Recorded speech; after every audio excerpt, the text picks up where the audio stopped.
Nos toca analizar ahora los géneros mayores de la poesía. Vamos a conocer las características de cada uno de estos, cómo los podemos identificar y sobre todo qué son. Y en ese sentido es un tema fundamental para el fortalecimiento de nuestros alumnos y sean bienvenidos. Aquí inicia la exposición. A manera de ideas introductorias que nos ayuden a identificar los géneros mayores, debemos tener en cuenta las siguientes. Número 1. Tratan asuntos solemnes. Número 2. Emplean un tono grave y sentencioso. Número 3. Se tiene contemplado que tienen como mínimo 9 sílabas a más. Número 4. Son extensos y dentro de ellos se encuentra la oda, la elegía, el himno, la egloga y la sátira. Vamos a iniciar a analizar las características de la oda y sobre todo identificar cada una de ellas. Número 1. Del griego ode, que significa canto, es una composición por medio de la cual se ensalzan las virtudes de alguien o algo. ¿Qué significa ensalzar? Significa enaltecer, en este caso a una persona, puede ser también un objeto o aquello que nosotros quiéramos, en este caso enaltecer sus virtudes. Número 2. Originalmente estaba destinada a ser cantada con acompañamiento musical. En sus inicios las odas eran acompañadas en este caso con algún instrumento musical y en ese sentido se pretendía darle una musicalidad. Número 3. Trata temas de diversa índole. Pueden ser temas de tinte religioso, pueden ser temas de tinte heroico, moral o incluso amorosos. En realidad la oda en ese sentido es muy didáctica. Y la número 4 dice: emplea un lenguaje elevado en el cual imperan sentimientos exaltados.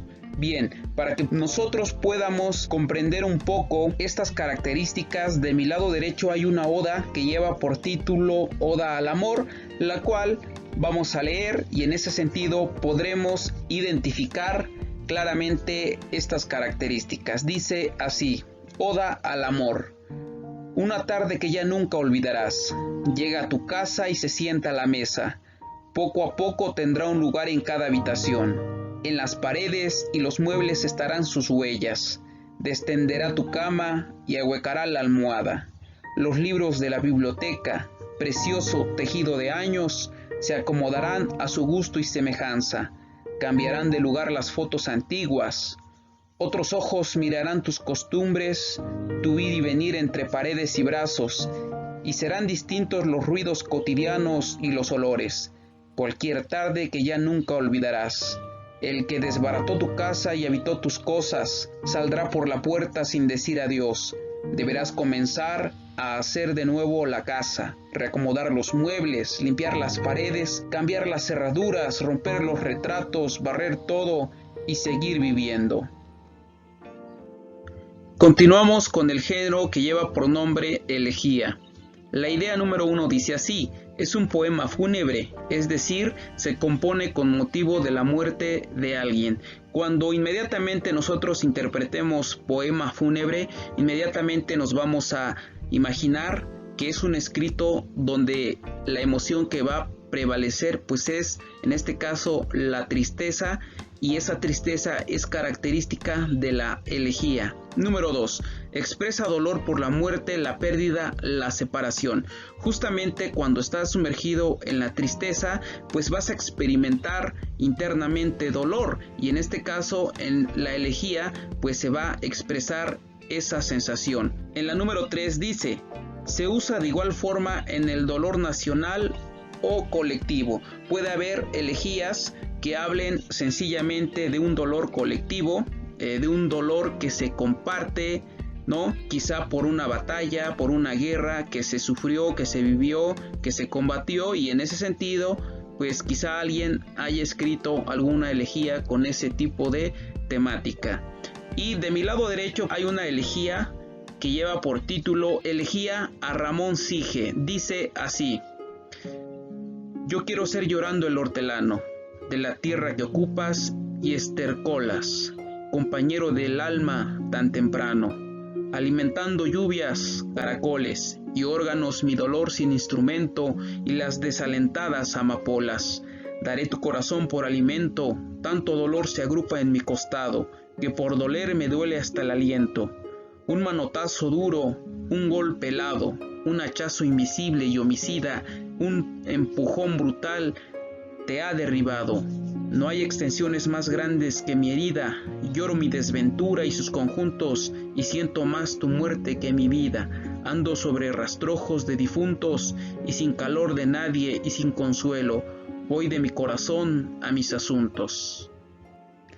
Continuamos con el siguiente género que lleva por nombre himno. El himno es un canto de alabanza dedicado a algún personaje o suceso relevante. Aquí hay algo que debemos resaltar. Generalmente todos los himnos son cantados y también son musicalizados. De mi lado derecho tenemos el himno nacional de México. Quien escribió fue Francisco González Bocanegra y quien musicalizó ese himno fue Jaime Nuno Roca. Fue un importante compositor que se dio a la tarea de musicalizarlo y en ese sentido también forma parte de las características en este caso del himno y es esencial para el himno que se musicalice. Después la idea número 2 dice: suele ser de carácter nacionalista o patriótico, incluso de tinte religioso. En cuestión de temas, el himno se suele dirigir directamente a temas nacionales, a temas patrióticos o incluso de tinte religioso. En ese sentido, los himnos siempre van a hacer énfasis en ese tipo de temáticas. Después, la idea número 3 dice: celebran la unión de determinados grupos. ¿Qué significa esto? Cuando tú estás leyendo algún himno, cualquiera que fuese, te vas a encontrar con lo siguiente: tal parece que en esos versos hay alguien que está hablando por una colectividad, por un grupo determinado. Y para ejemplificar más claramente esta idea número 3, vamos a leer el primer verso del himno nacional. Dice: mexicanos al grito de guerra. Desde el primer momento en que estamos leyendo mexicanos, se está refiriendo a un grupo de gente, a una colectividad, y en ese sentido así demostramos de manera muy breve pues esta idea número 3. Y esto sería todo por parte del himno. Continuamos adelante con el género que lleva por nombre egloga. Las eglogas son poemas de exaltación amorosa y de exaltación por la naturaleza. Solamente nos está remarcando que la temática va a ser siempre de tinte amoroso. Número 2. Muchas veces plasmado como un monólogo o de un diálogo, asemejándose a una obra de teatro. Para entender esta característica número 2, debemos recordar que un monólogo es un tipo de discurso que mantiene una persona consigo misma, como si se pensase en voz alta, ¿no? Y en ese sentido es como si hablase un solo personaje. En la idea número 3 dice: los intérpretes de esta composición literaria por tradición han sido los pastores, quienes cuentan acerca de sus amores y de su vida en el campo, solamente como idea complementaria y que es muy clara. Ahora lo que sigue es leer esta egloga que está de mi lado derecho y dice así: corrientes aguas, puras cristalinas, árboles que os estáis mirando en ellas, verde prado de fresca sombra lleno.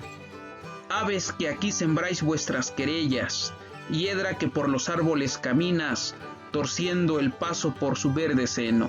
Yo me vi tan ajeno del grave mal que siento, que de puro contento con vuestra soledad me recreaba, donde con dulce sueño reposaba, o con el pensamiento discurría, por donde no hallaba sino memorias llenas de alegría.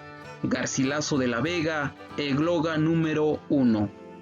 Y bien, si nosotros hacemos ese análisis, vamos a percibir claramente estas características que anteriormente ya se comentaron, ¿no? Continuamos. Para terminar los géneros mayores de la poesía, tenemos el número 5 que se llama sátira. La sátira es una crítica burlesca de aspectos que pueden estar sometidos a la censura. Básicamente, cuando tú lees una sátira, lo que vas a estar leyendo va a ser una burla que está haciendo en este caso el poeta hacia alguien, ¿no? Después dice, se caracteriza por ridiculizar un personaje y sus actuaciones como una forma de poner en evidencia sus inconsistencias y expresar la indignación y la crítica. Prácticamente el objetivo se centra en ridiculizar a otras personas, a otros personajes. Vamos a leer esta sátira de Alonso del Castillo que nos muestre justamente esa burla y esa ridiculización. Dice así: el poema que a Alarcón le ha costado tan barato es parecido retrato a su detalle y su facción. Belmonte y Pantaleón son jivas de las y en vez, Mezcua y don Diego los pies, él la cabeza, aunque fea, y el dinero del sea, el alma de todos es. Y pues básicamente resumimos lo más posible las características más importantes de estos géneros mayores de la poesía, y luego entonces aquí terminamos y finalizamos este video. Saludos y hasta la próxima.